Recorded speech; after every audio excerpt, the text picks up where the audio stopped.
你是否曾想過，中國的第一代富人是如何闖出一片天的？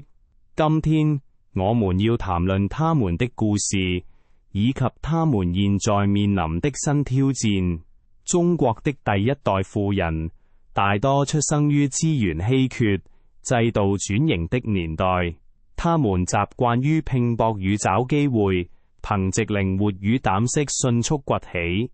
但是，當他們登上了事業的巔峰時，卻發現世界已經變了。今天，他們面對的世界已截然不同。全球資本流動、國際稅務合規、移民政策、監管制度、家族治理，這些議題並非商場上的短兵相接，而是長期博弈與規則理解的競爭。這些富人不再只是需要在商場上拼搏，還需要了解國際規則、稅務法令和監管政策。這是一個全新的挑戰，需要 HO 們具備新的技能和思維方式。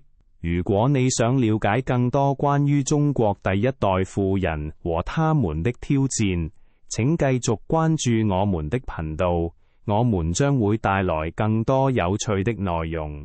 現在點擊訂閱，讓我們一起探索中國富人的世界。